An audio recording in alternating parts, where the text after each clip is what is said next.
चलिए पहले आप लोगों को बताइएगा, अगर किसी का कोई डाउट हो, कोई क्वेश्चन हो जो हमने फॉर्मेट अभी तक डिस्कस किया है उस पर।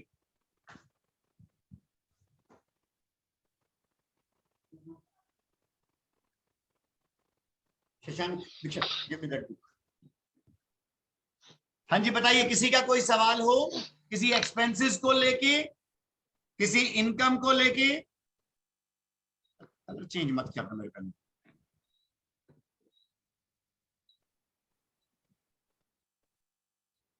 एक्सपेंसेस वाला पार्ट, इनकम, एसेट्स और लायबिलिटीज, इनमें से किसी ने कोई नया वर्ड पढ़ा हो, बुक ली हो, उसमें रीड करते वक्त कोई नया वर्ड आया हो तो जस्ट आस्क मी कि ये क्या चीज होते हैं और कैसे हम इसको डिस्क्लोज करेंगे।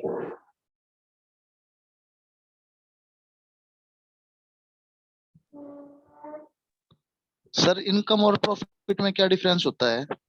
इनकम और प्रॉफिट में देखो, इनकम का मतलब क्या होता है, पूरा अमाउंट, जैसे सेल, सेल की फुल वैल्यू को हम इनकम कहते हैं, ये हमारी इनकम।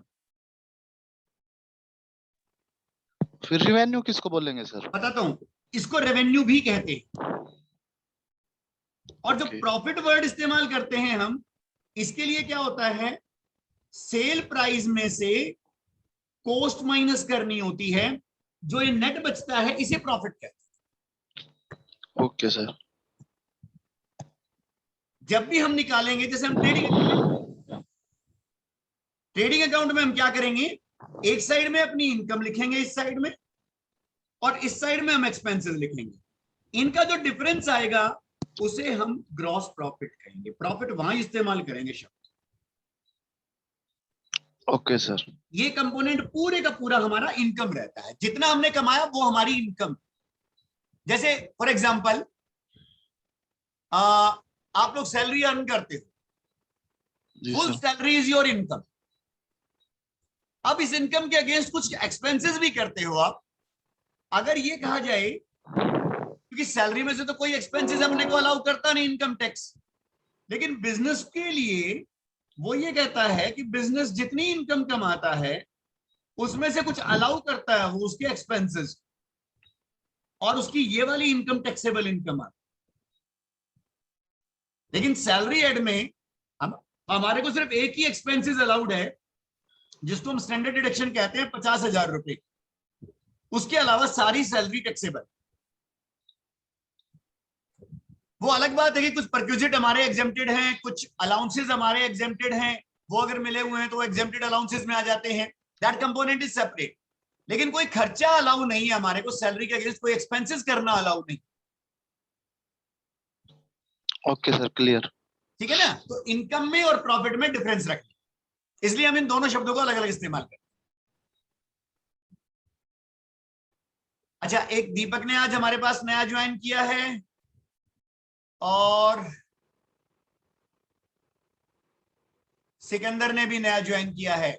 आप दोनों प्लीज बताएं, थोड़ा बहुत कुछ जानते हैं इन शब्दों के बारे में या नहीं? सर कैपिटल एसेट्स क्या होती हैं?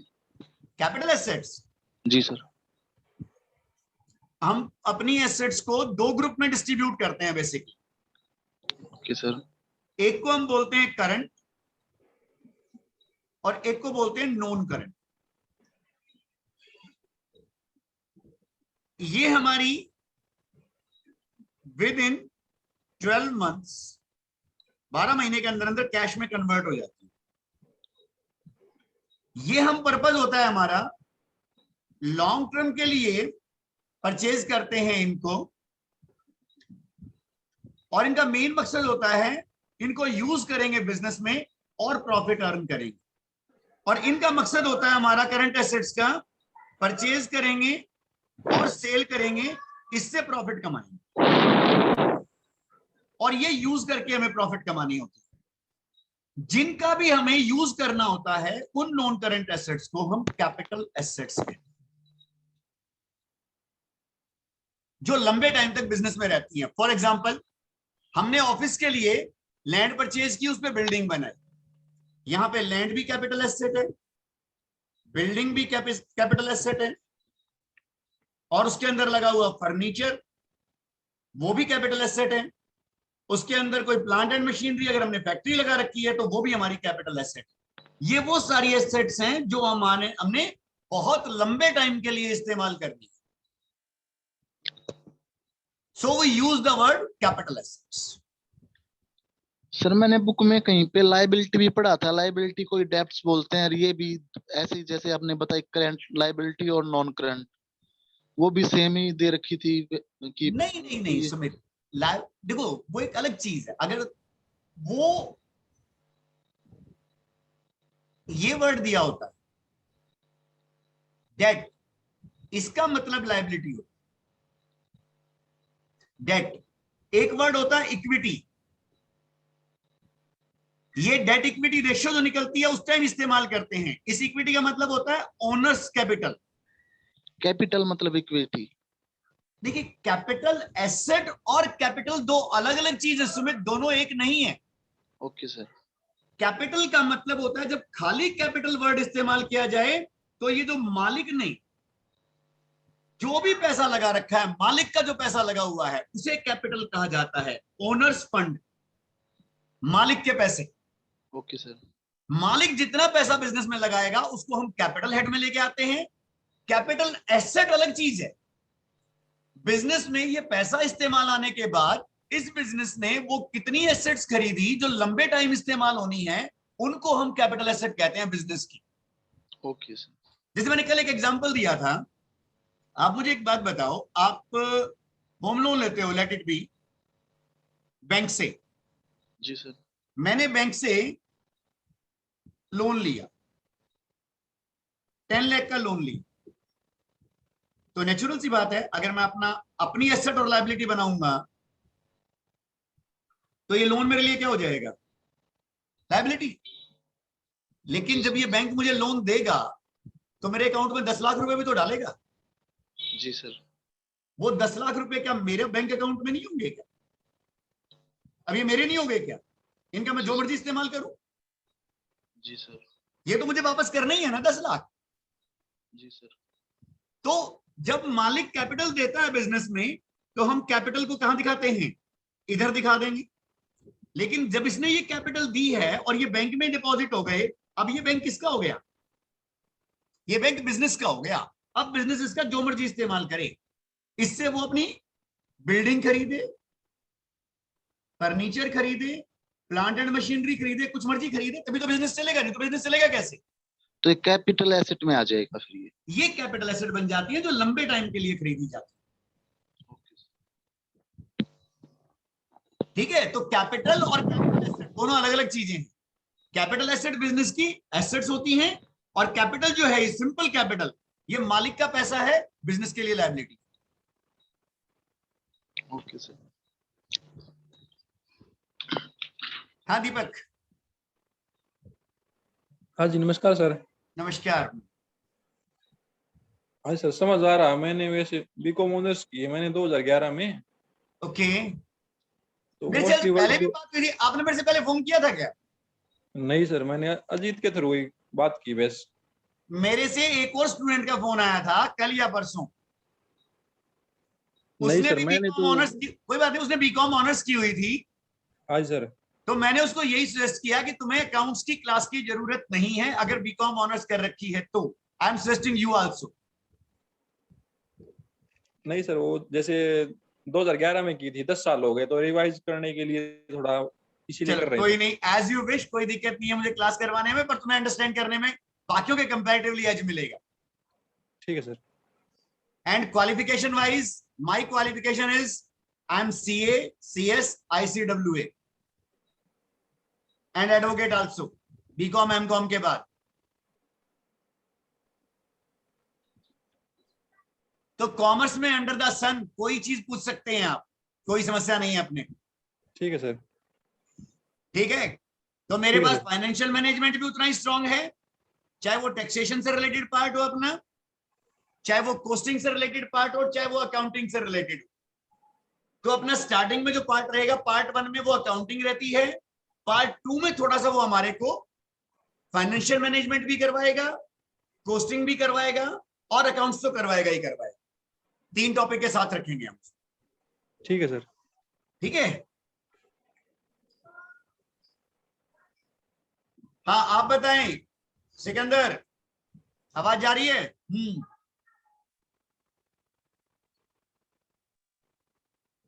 आपकी नहीं आ रही सिकंदर, ऑडियो के साथ ज्वाइन करो।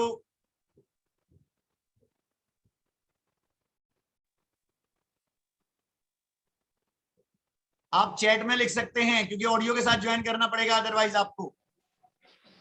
सर अब आ रही है आवाज मेरी? हाँ आ गई सिकंदर, बिल्कुल आ गई। हम हाँ जी, नमस्कार सर। नमस्कार इमरान। सर मैं आर्ट्स बैकग्राउंड से हूँ और मेरे लिए ये सब चीजें नहीं है एकदम। हाँ तो इसीलिए हमारा 1-2 लेक्चर हमने कर लिए हैं बेसिक वाले कि क्या एक्सपेंसेस होते हैं, क्या इनकम होती है, पर ये वाली चीजें हम बार बार रिपीट करेंगे तो मेरे ख्याल से आपको 2 जो मिस हुए हैं लेक्चर वो भी ज्यादा दिक्कत नहीं करेंगे। आज जी जब सर, हम बिल्कुल। एक क्वेश्चन करेंगे ना तो आपको क्लियर हो जाएगा कि हाँ ये वाला ट्रेडिंग में जाएगा एक्सपेंसेस और ये वाला P&L में जाएगा। आज हमें ये सीखना है। ठीक है, ओके सर। ठीक है, एक बुक मैंने शेयर कर रखी है ग्रुप में, वो आज दोबारा शेयर कर दूंगा, तो आप वो बुक जरूर परचेज कर लीजिएगा फर्स्ट ईयर वाली। जी ओके सर। बाकी सबके पास तो बुक है ना आज? Yes sir. चलिए निकालिएगा, आज हम क्वेश्चन नंबर निकालते हैं इसका। क्वेश्चन नंबर सिर्फ बैलेंस शीट बनी है 3rd से 4th से। हाँ क्वेश्चन नंबर 4th निकालिएगा, इलस्ट्रेशन 4th।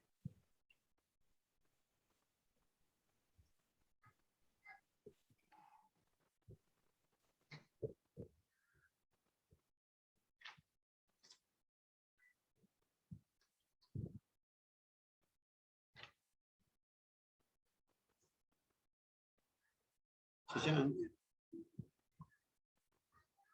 शशांक मेरे को अगर ये फोटो शेयर करनी हो, हाउ आई शेयर? मैं व्हाट्सएप से ना शेयर कर दूं।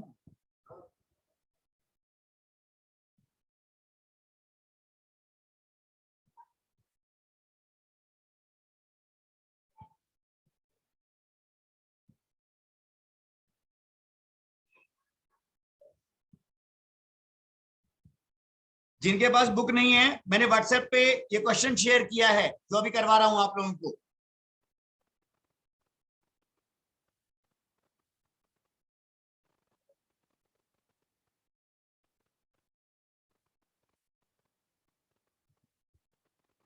जिसके पास भी बुक नहीं है व्हाट्सएप पे ग्रुप में ये क्वेश्चन ये देख लें जो मैंने शेयर किया है अभी।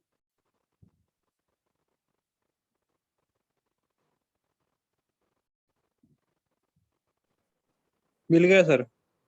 ठीक है, मैं ठीक है सर। अभी इसमें शेयर करता हूं आप लोगों के साथ। ओके ये वाला, ये देखिएगा आपकी स्क्रीन पे भी आ गया होगा अभी। आपके साथ एक क्वेश्चन शेयर कर रहा हूं मैं, सबको आ गया। विजिबल है ना?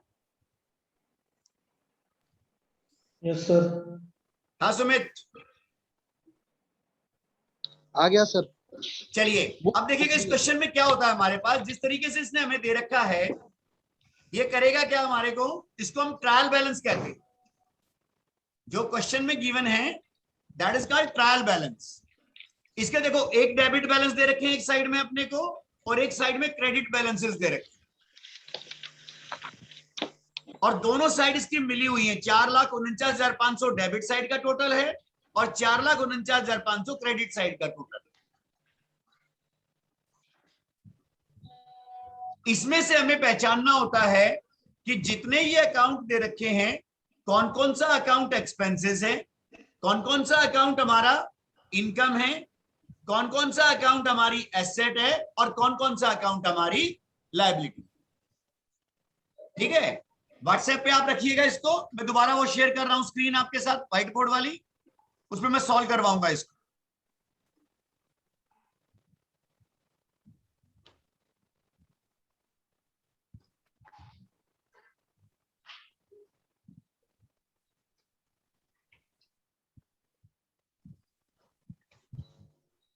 ये देखिएगा, मैंने अच्छा जिन्होंने आज ज्वाइन किया उनके लिए 2 वर्ड लिखवा दूं मैं, जिससे वो प्रिंसिपल याद रखें। जो ये डेबिट बैलेंस दे रखे होते हैं हमारे को और क्रेडिट बैलेंस दे रखे हैं, ट्रायल बैलेंस के लिए आपको सिर्फ एक चीज याद रखनी है, किस किस का बैलेंस डेबिट होगा। एक्सपेंसेस होंगे डेबिट साइड में, या लॉस होंगे, या एसेट्स होंगी।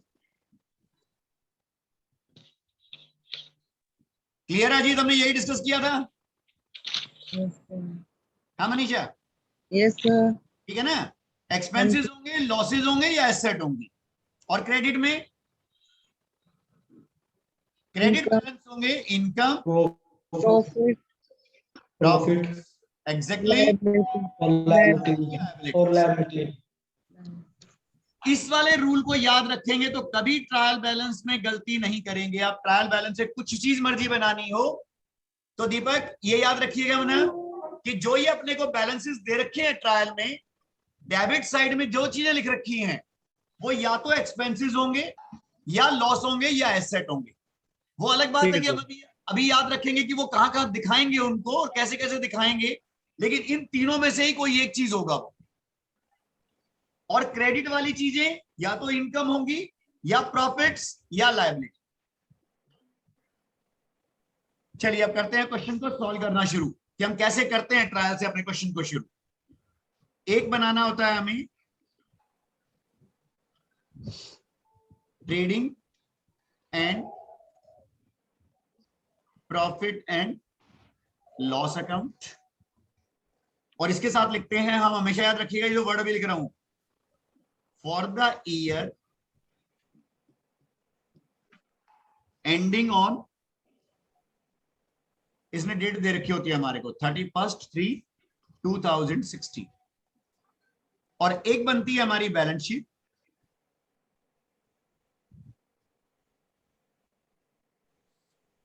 इसे हम बनाते हैं एज एट। ये एक पर्टिकुलर डे पे होती है, एज एट लिखते हैं कई बार, या एज ऑन लिखते हैं। 31/3/2016।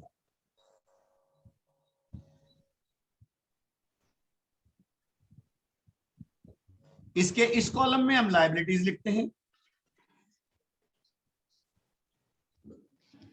और इस कॉलम में हम एसेट्स लिखते हैं।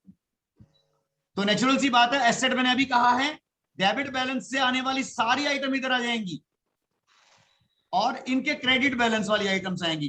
डेबिट क्रेडिट नहीं लिखते हम इसमें, मैं सिर्फ आपके सिंबल के लिए लिख रहा हूं। यहां कभी डेबिट क्रेडिट नहीं लिखे जाते, ये अकाउंट नहीं लिखे जाते, ये वाले word. Only assets and liability लिखा जाता है बैलेंस शीट में। और एक बनाएंगे यहां पे ट्रेडिंग अकाउंट। इनकम हमेशा बाई के साथ लिखी जाएंगी, और खर्चे हमेशा टू के साथ लिखे जाएंगे।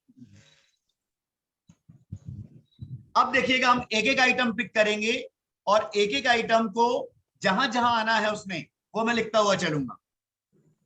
ओपनिंग स्टॉक, जिस माल में ट्रेडिंग कर रहा है ये बंदा, अगर ये शुरू में कितना रखा हुआ था इसके पास, उसे यहां लिखा जाता है ओपनिंग स्टॉक 20,000 का।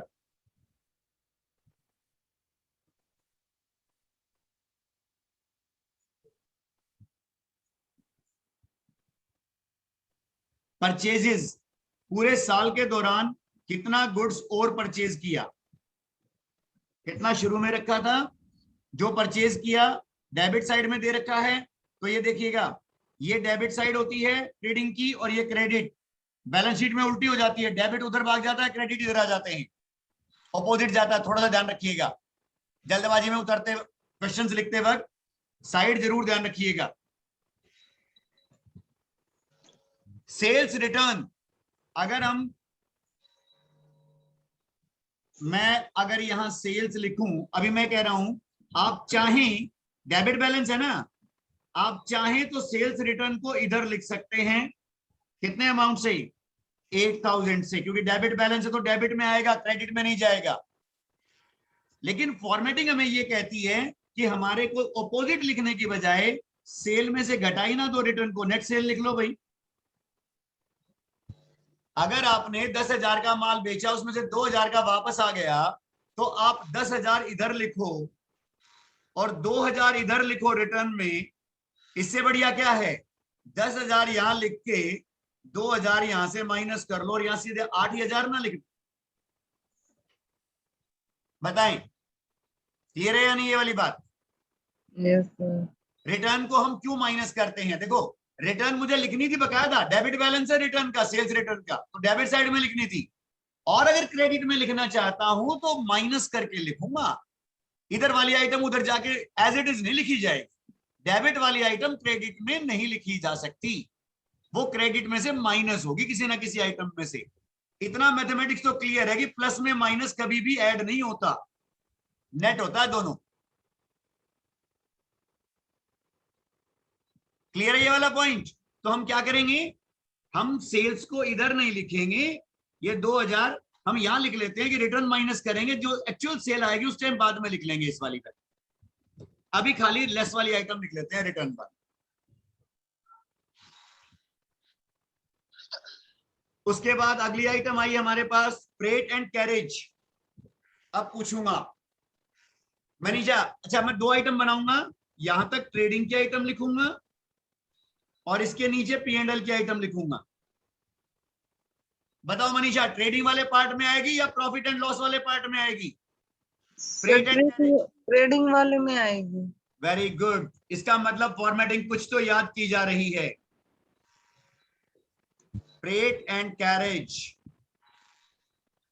दीपक, ये आप लोगों के लिए थोड़ा ध्यान देने की बात है। हमारे पास एक्सपेंसेस 2 जगह आएंगी, या तो वो इस हिस्से में दिखाएंगे हम, ये वाला पार्ट ट्रेडिंग का होता है, या हम खर्चों को इस हिस्से में दिखाएंगे। इस हिस्से में वो सारे खर्चे दिखाए जाएंगे जो या तो परचेज से रिलेटेड होंगे, मतलब परचेज का मतलब जो माल खरीदा है, गुड्स, उसको खरीदते वक्त गाड़ी का भाड़ा दिया, that is called freight and carriage. या फैक्ट्री से रिलेटेड जो खर्चे होंगे, जहां पे आप मैन्युफैक्चरिंग करते हो प्रोडक्ट की, ये दोनों कंपोनेंट ट्रेडिंग में आएंगे। और P&L में मैंने क्या कहा था, अगर कोई ऑफिस से रिलेटेड खर्चा है या सेलिंग एंड डिस्ट्रीब्यूशन, मैंने कहा था ना सेलिंग एंड डिस्ट्रीब्यूशन, सेल्समैन को कमीशन दिया अपन ने, एजेंट को कमीशन दिया, डिलीवरी वैन से अपने माल की सप्लाई करी है, उसको हम कहते हैं कैरेज आउटवर्ड।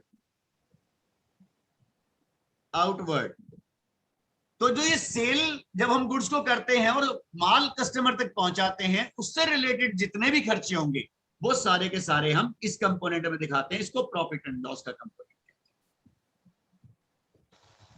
तो हमारे एक्सपेंसेस आएंगे डेबिट में ही, लेकिन कुछ ऊपर वाले हिस्से में आएंगे और कुछ नीचे वाले हिस्से में। ठीक है, चलिए अगला आया हमारे पास वेजेस। अजीत बताइए कहां लिखेंगे?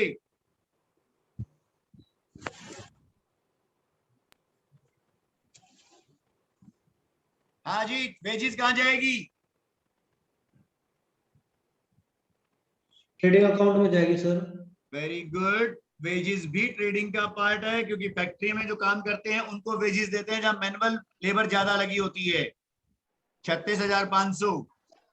सैलरीज, ऑफिस में जो काम करते हैं उन्हें क्या पे की जाती है? सैलरी, वेजेस नहीं होती। P&L। ये P&L में आ गई हमारे पास 12,000 रुपए से। रिपेयर्स, ट्रेडिंग में सर।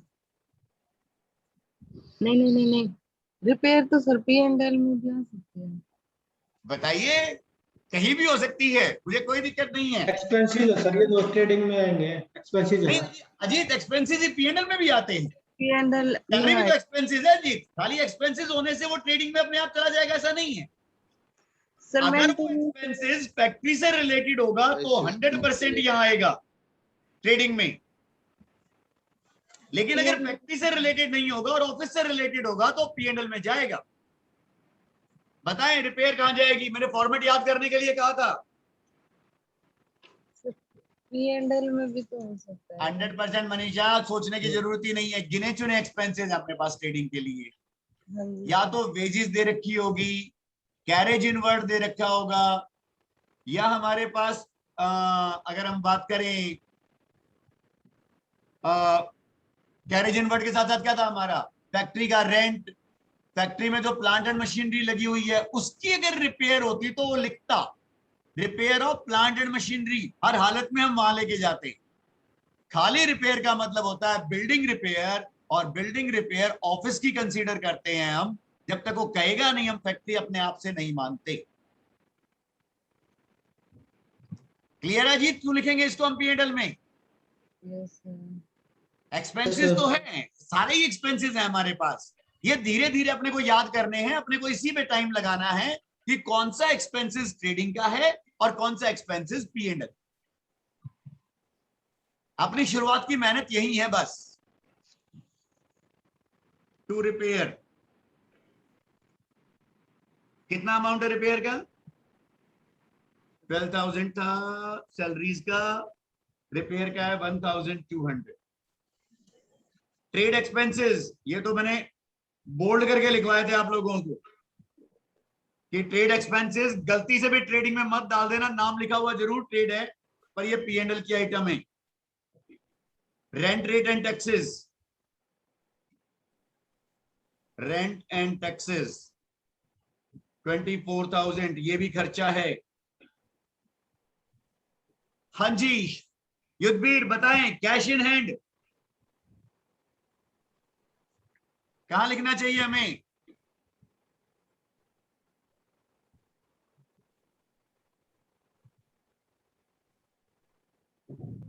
आवाज आ रही है युद्धवीर?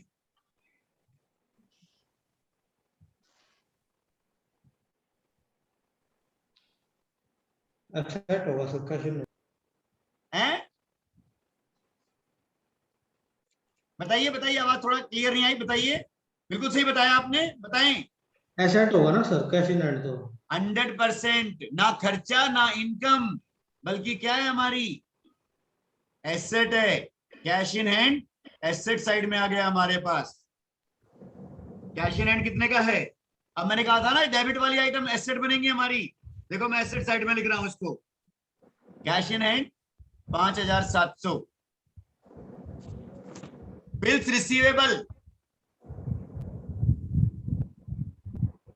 एक मिनट मैं पूछूंगा योगेश, बिल्स रिसीवेबल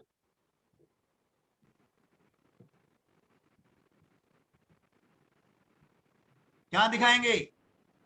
एक्सपेंसेस है, इनकम है, एसेट है, लायबिलिटी है?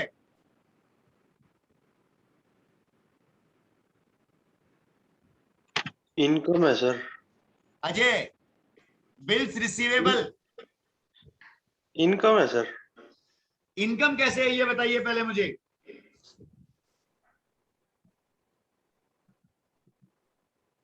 ये क्या चीज है, आइटम क्या है ये बिल रिसीवेबल, क्या समझते हो इससे?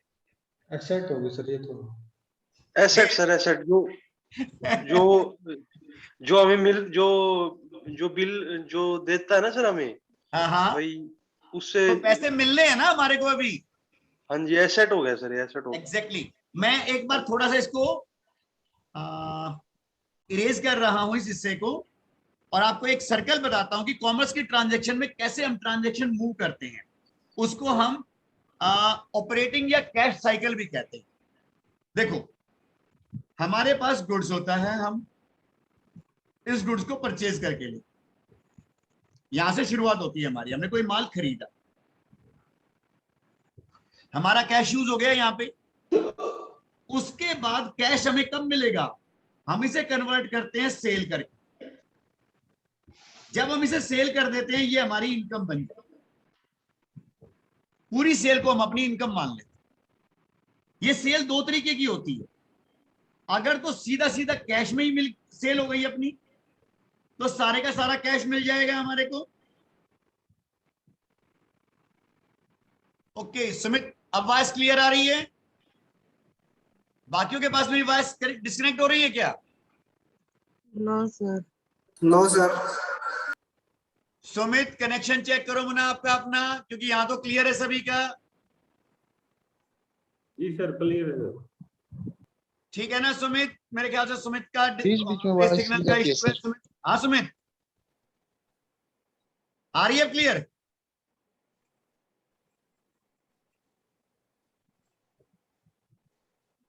ओके सर, चलिए चलिए ठीक है, क्योंकि वहां पे अब मेरे ठीक आ ख्याल रही है सर, connectivity में इशू था। अब क्लियर है सर।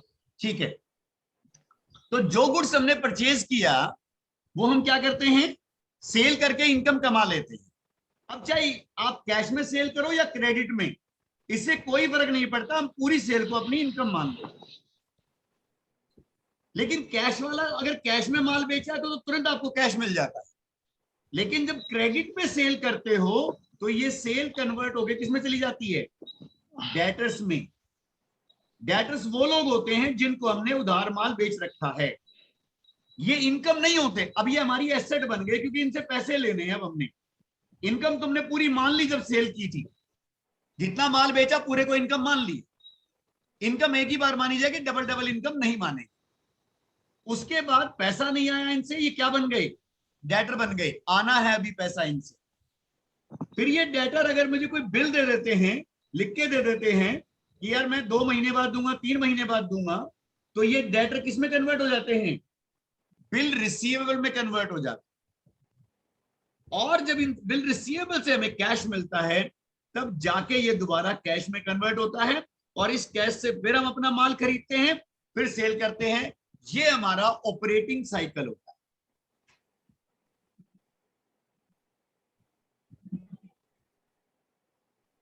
ये कॉमर्स में ट्रांजैक्शन का मूवमेंट रहता है कि कैसे हमारा कैश से कैश में चीजें कैसे कन्वर्ट होती हैं। कुछ समझ में आ रहा है ये वाला कॉन्सेप्ट? तो इनकम यहां पे एक बार कंसीडर हो जाती है, उसके बाद ये सारा कंपोनेंट हमारी एसेट्स होते हैं जिनसे हमें पैसा मिलना है।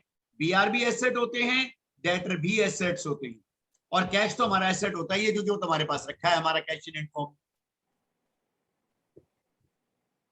ठीक है, तो हम यहां पे क्या मान के चलेंगे कि ये वाला कंपोनेंट जो हमारा है, जो बीआर उसने हमें दिए हैं, बीआर इज आवर एसेट।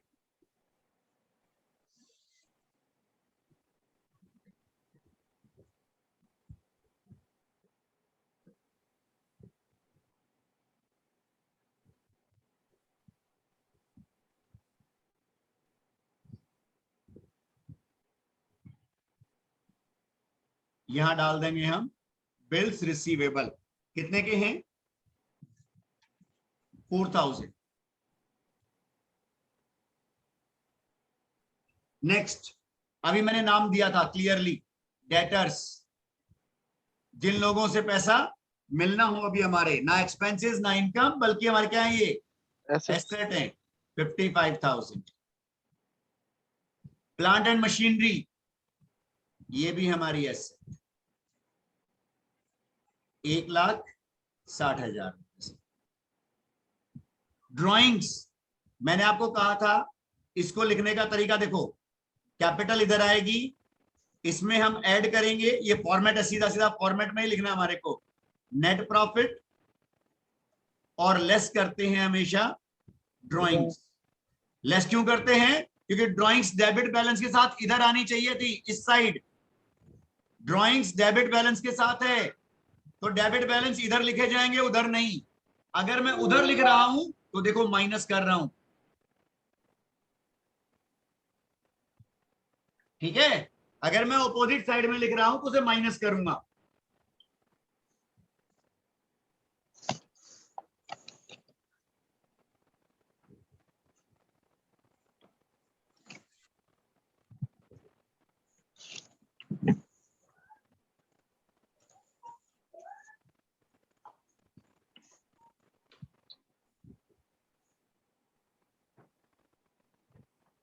तो हम ये ड्राइंग्स हम लिख देते हैं, नेगेटिव वाली 16,600, और फिर यहां बाद में लिखेंगे बाहर वाली आइटम।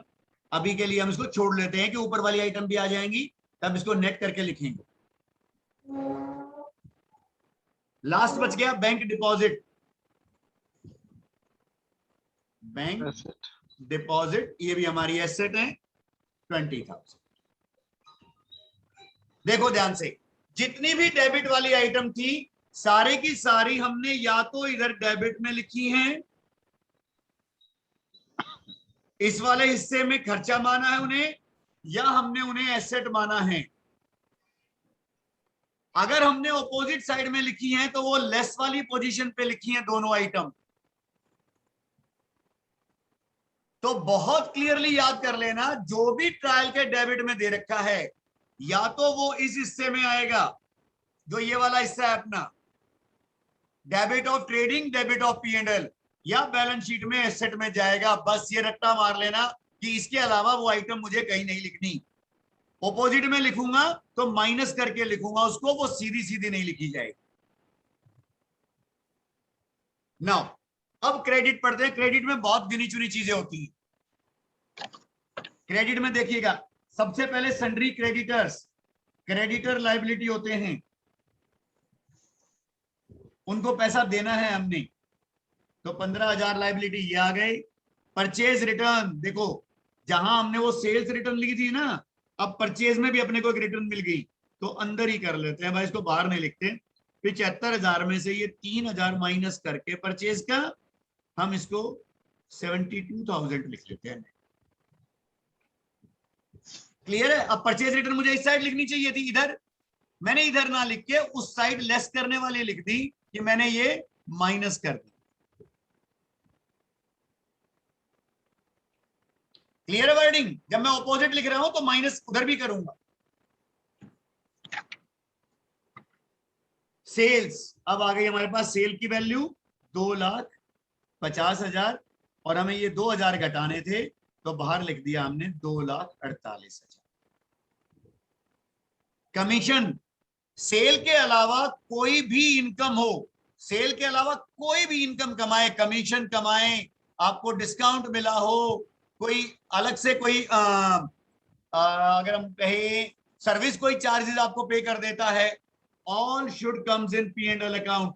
ट्रेडिंग में सेल के अलावा कोई इनकम नहीं लिखेंगे, सारी इनकम दूसरे वाली P&L में आएंगी।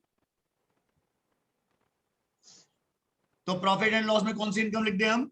ये जो कमीशन कमाया है ये यहां लिख देते हैं बाई कमीशन। ये आ गया हमारे पास 3,300। कैपिटल यहां आएगी लायबिलिटी साइड में 1,70,000। Interest on bank deposit by interest on bank deposit, 2,000 रुपए का हमने बैंक डिपॉजिट पर इंटरेस्ट भी कमाया। और बिल्स पेएबल हमारी लायबिलिटी है, बिल्स पेएबल 6,200 के। अब सबसे टॉप में देखिएगा, उसने एक चीज लिख रखी है जो यहां पे रिकॉर्डेड नहीं है, जो ट्रायल दे रखा है ट्रायल में रिकॉर्डेड नहीं है, और हमें कहता है कि हमारा कुछ क्लोजिंग स्टॉक बचा हुआ।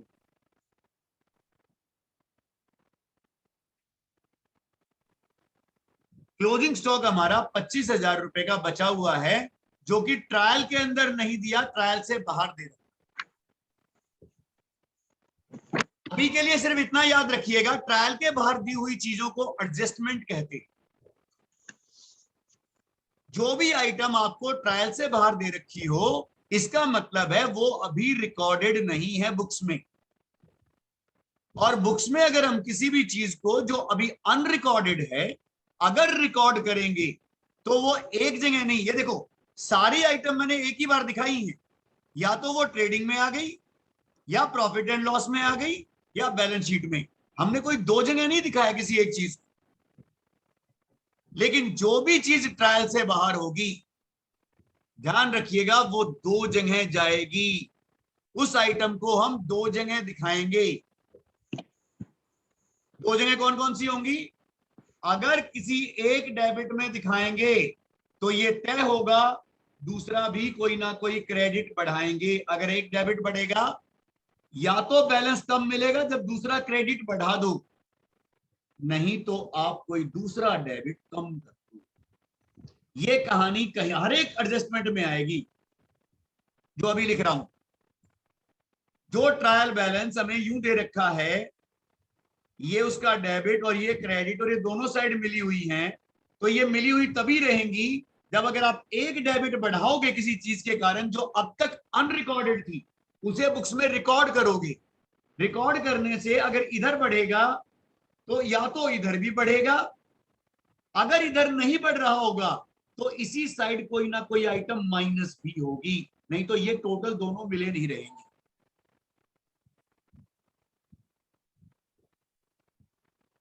हमारे पेपर में जो 30 नंबर का क्वेश्चन आना है वो एडजस्टमेंट के साथ आएगा, लेकिन हम इन्हें स्टेप में सीखते हैं। पहले स्टेप में सीखते हैं बिना एडजस्टमेंट के, और दूसरे स्टेप में सीखते हैं विद एडजस्टमेंट। मैं जानबूझ के इसकी कोई एडजस्टमेंट नहीं कर रहा इस क्वेश्चन में।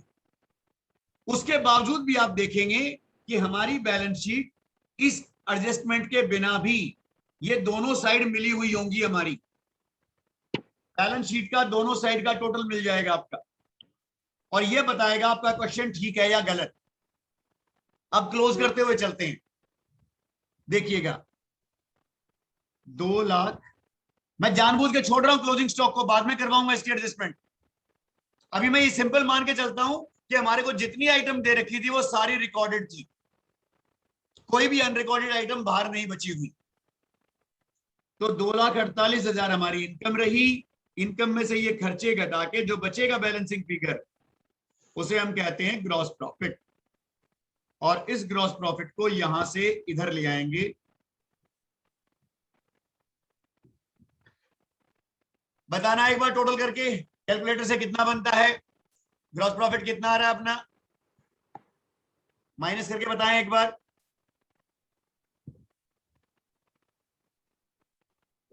बुक से मत देखना, क्योंकि बुक्स में मैंने एक एंट्री छुड़वा दी है, ये वाली बुक से मैच नहीं करेगा हमारा क्वेश्चन। इसकी एडजस्टमेंट करवाऊंगा, फिर समझाऊंगा आपको कि ये कैसे आया हमारे पास। अभी सिर्फ 2,48,000 में से ये खर्चे माइनस कर दो, 20,000 ये घटा दो, 72,000 ये घटा दो, 8,000 ये, 80, 1 लाख, 1,36,500 घटा दो, 1,36,500 घट जाएंगे हमारे। 1,11,500 का ग्रॉस प्रॉफिट आ गया। 1,11,500 का ग्रॉस प्रॉफिट रहा। ये 2-4 इनकम और मिली अपने को, 1,11,000 और 3 14 15 16, 1,16,800। उसमें से ये खर्चे और घटा लो भाई।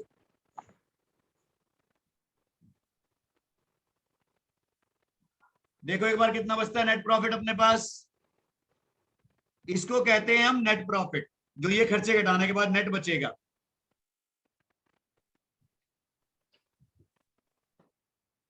एक 1,16,800 में से माइनस करो 12,000, 1,200, 4,000 और 24,000। बताएं प्लीज, किसी के पास भी कैलकुलेटर है तो Shashank give me the calculator. 75,600 sir, हैं 75,600 जी। 75,600 और ये 75,600 आप यहां जोड़ देंगे। 75,600 जोड़ने हैं, ये हमारा हो जाएगा 2,45,600, जिसमें से 16,600 माइनस करने हैं अपने को, तो नेट कितना रह जाएगा?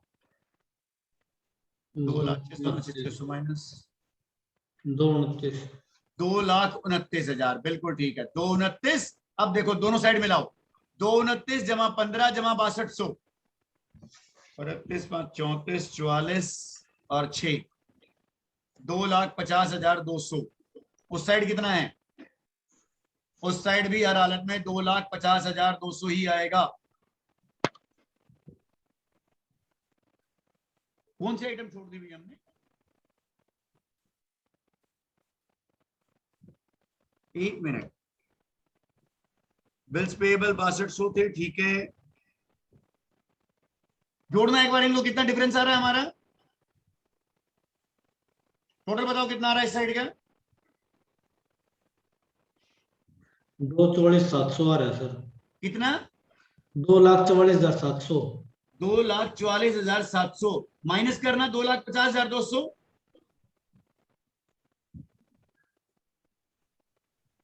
कौन सी आइटम लिखनी रह गई हमारी? 5,500 ज्यादा फर्क है सर। 5,500 का डिफरेंस आ रहा है। देखो 5,500 की कोई आइटम हमने छोड़ी है क्या?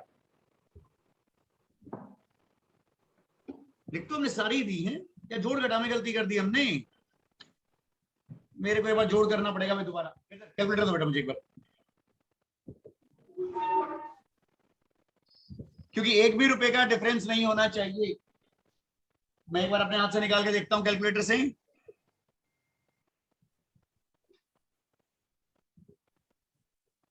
दीदी के पास होगा बेटा।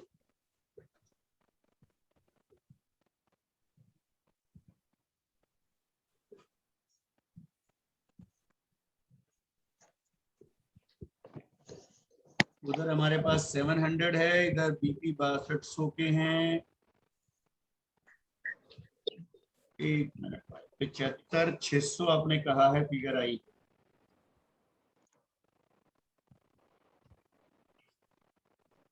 मुझे इसी पे डाउट है, 75,600 नहीं है।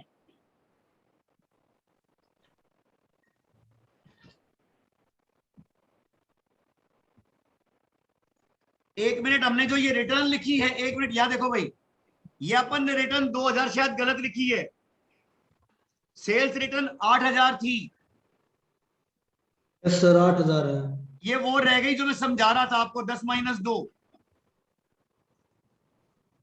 यहां गलती कर गए हम। 2,50,000 - 8,000, ये 2,42,000 आएगा।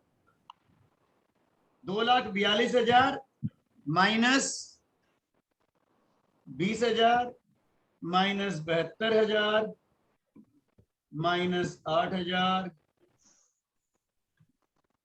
माइनस 36,500।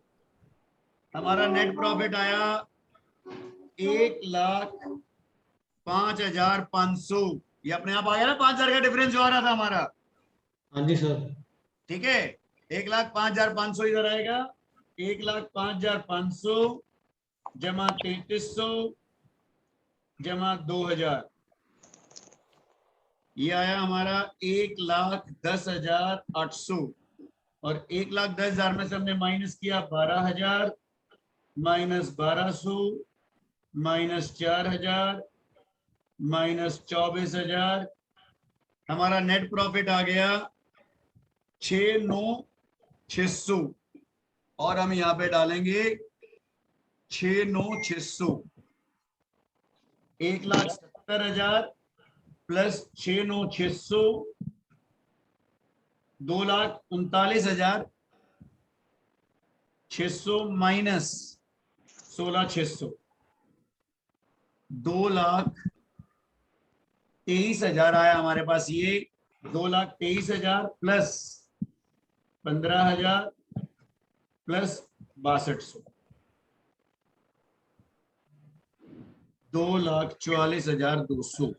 और वहां आता है हमारा 2,44,700। वो भी देखते हैं भी क्यों आ रहा है। कैश इन हैंड कितना है अपना? 5700, बिल्कुल ठीक है। फिर हमारे पास थे डेटर 4,000, बिल्कुल ठीक लिख रखे हैं हमने। एक हमारे पास फिगर है 55,000 की, ठीक है। ड्राइंग 16 थी। बैंक डिपॉजिट 20,000, ठीक है। और प्लांट एंड मशीनरी थी हमारी 60,000, ये भी ठीक है।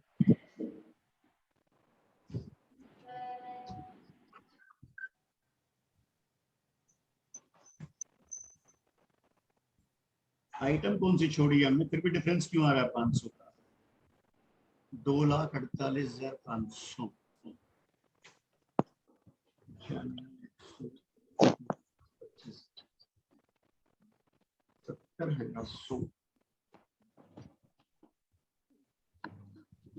प्रॉफिट में देखिए कोई आइटम हमने गलत लिख रखी है भाई। कोई ना कोई आइटम प्लस माइनस में दोबारा चेक करनी पड़ेगी एक बार मुझे।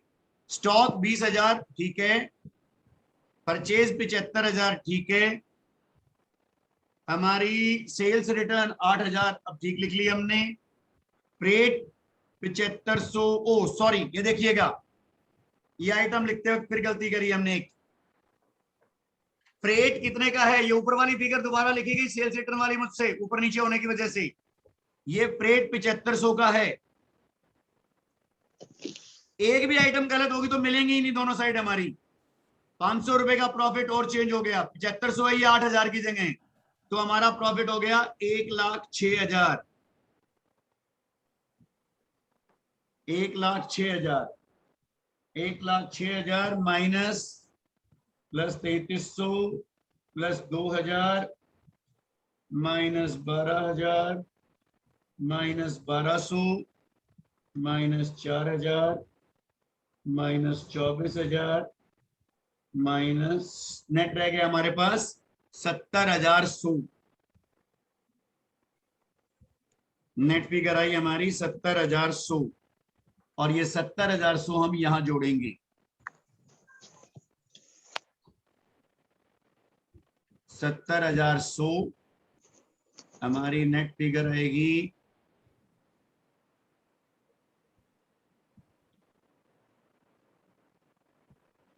70,100 प्लस 1,70,000 2,40,100 2,40,100 माइनस 16,600 2,23,500 जमा 15,000 और जमा 6200 2,44,700। ये दोनों साइड मिलना तय करता है कि हमारी बैलेंस शीट में सारी एंट्रीज ठीक ठाक लिखी हैं या नहीं लिखी हैं। तो प्लीज ध्यान रखिएगा थोड़ा सा ऊपर नीचे वाली आइटम, क्योंकि इसमें लाइन नहीं लगी हुई होती। अगर हम एक भी आइटम गलत लिख गए, एक भी आइटम का अमाउंट बदल दिया, तो ये वाली बैलेंस शीट यहां दोनों साइड नहीं मिलेंगी हमारी, इन दोनों साइड में डिफरेंस आ जाएगा।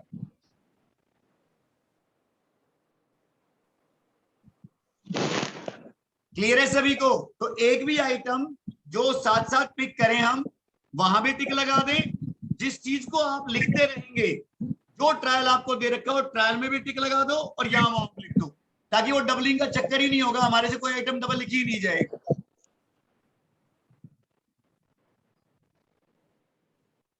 बताइए कॉन्सेप्ट क्लियर है या नहीं है? हमें जितनी आइटम दे रखी होंगी वो सारी आइटम या तो इस हिस्से में आएंगी एक्सपेंसेस की, या इस हिस्से में आएंगी। अगर वो एक्सपेंसेस होंगे तो इनकम सिर्फ सेल यहां पे आएगी, उसके अलावा सारी इनकम इस हिस्से में आएंगी। और जितनी एसेट्स होंगी वो सारी की सारी एसेट कॉलम में, लायबिलिटी जितनी होंगी वो लायबिलिटी कॉलम।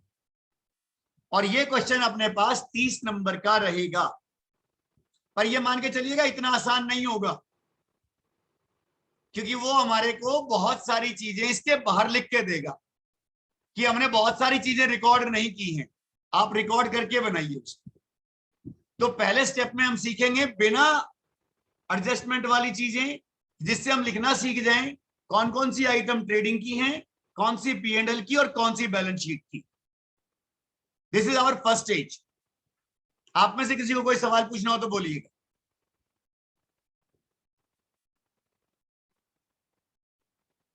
किसी को कोई डाउट हो कि कैसे हम बाइफरकेशन कर रहे हैं? शुरू में गलती होंगी, और प्लीज मैं ये चाहूंगा आप अपने हाथ से क्वेश्चन निकाल के देखें, तभी आपको एग्जैक्ट पता लगेगा कि गलती आप कहां कर रहे हो।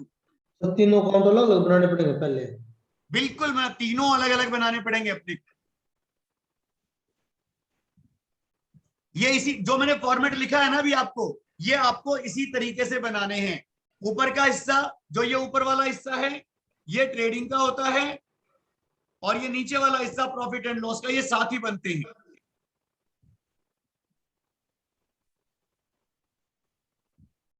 उसका एक पेज छोड़ के आप बैलेंस शीट बना सकते हो। आपको ये अंदाजा लगा लेना कितनी का आइटम है, उतनी जगह छोड़ के रखिएगा पेपर में। धीरे धीरे प्रैक्टिस हो जाएगी, कोई दिक्कत नहीं है उसमें, कोई लंबा चौड़ा इशू नहीं है वो वाला।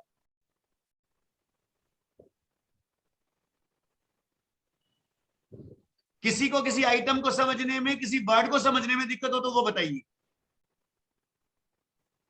सर 2 जगह एंट्री कौन सी जाएंगी? जो भी चीज रिकॉर्ड नहीं हुई होगी, जैसे अभी ये था हमारे पास, अभी मैं साथ साथ एक एंट्री और करवा देता हूं आपको।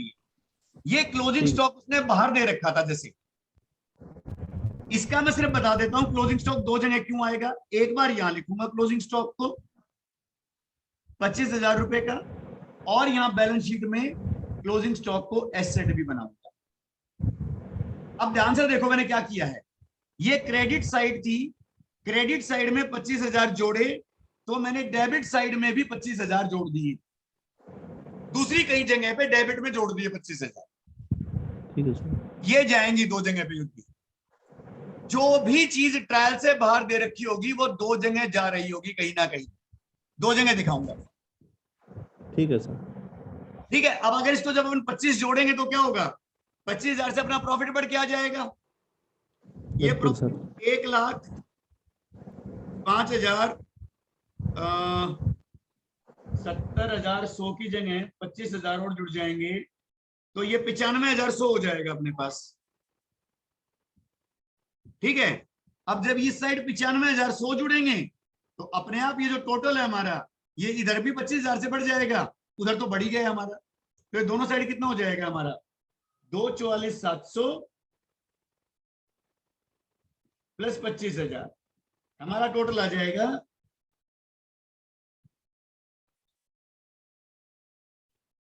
2,69,700 दोनों साइड,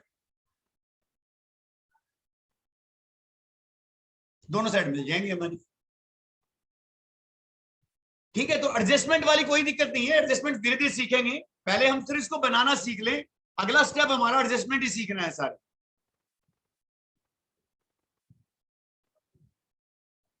ठीक है, किसी को डाउट हो तो बताइएगा प्लीज।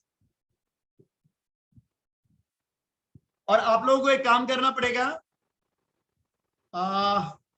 दीपक को थोड़ा बहुत आइडिया हो सकता है, सिकंदर ये जो बुक परचेज करनी है ना बना, इसका मैंने कुछ शेयर किया था, वो दोबारा शेयर करूंगा, वो फॉर्मेट जरूर पढ़ना है एक बार आज। जी सर। ठीक है, उसमें हमारे को ट्रेडिंग की आइटम भी दे रखी है सारी, P&L की आइटम भी दे रखी है, कोई आइटम ऐसी लगे कि ये नई सी है, ये कच्चा क्या होता है, आप मुझसे कल पूछ सकते हो। जी सर। ठीक है भाई, किसी का कोई डाउट हो तो बताइएगा अभी।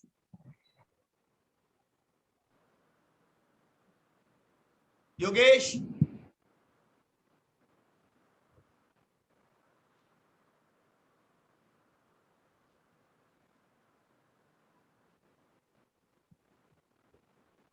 आवाज आ रही है योगेश?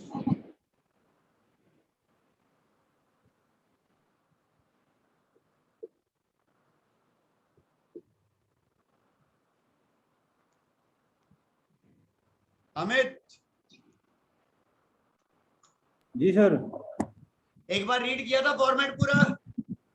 हाँ सर। प्लीज एक बार रीड कीजिएगा, क्योंकि वो बहुत जरूरी है अपने को रीड करना, वो फॉर्मेट।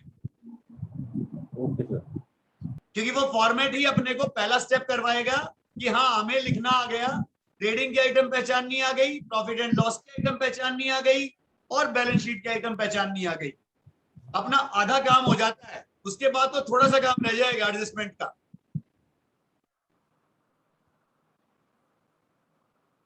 तो कल एक दो क्वेश्चन और करेंगे इसके, और फिर मैं आपको एडजस्टमेंट सिखाऊंगा इसकी। हम एक पॉइंट और डिस्कस करेंगे इसमें, क्योंकि आप लोगों के सिलेबस में है, एक अलग से चैप्टर है,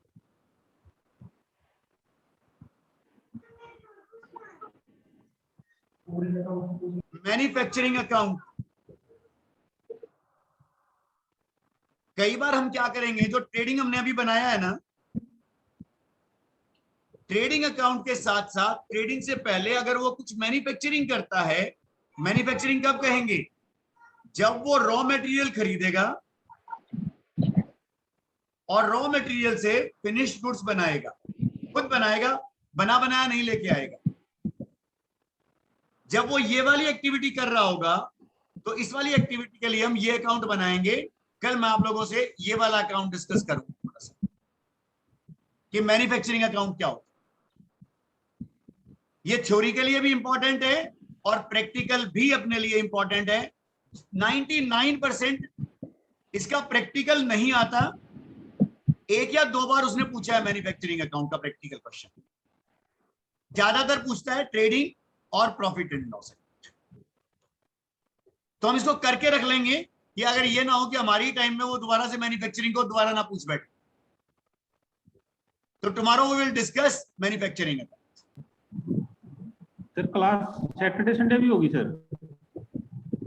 आप बताएं, अगर आप कहेंगे सभी तो मैं संडे की छुट्टी कर सकता हूँ, 6 दिन तो चलेगी ही चलेगी, सैटरडे तो होनी है। ठीक है सर। और टाइम कम है इसीलिए हम संडे भी कंटिन्यू कर सकते हैं, कोई दिक्कत नहीं है, as per your convenience. Okay sir, वो ऑडिट अकाउंट का टाइम मिलेगा सर? डेफिनेटली निकाल देंगे, उसके लिए अलग टाइम दूंगा, ये वाला टाइम नहीं होगा। ओके ठीक है ना, उसके लिए ये वाला टाइम नहीं होगा। ठीक है भाई, कल मिलते हैं फिर। Okay sir. Okay, good night everybody. Good night. Okay sir, good night sir. Good night, sir. Good night.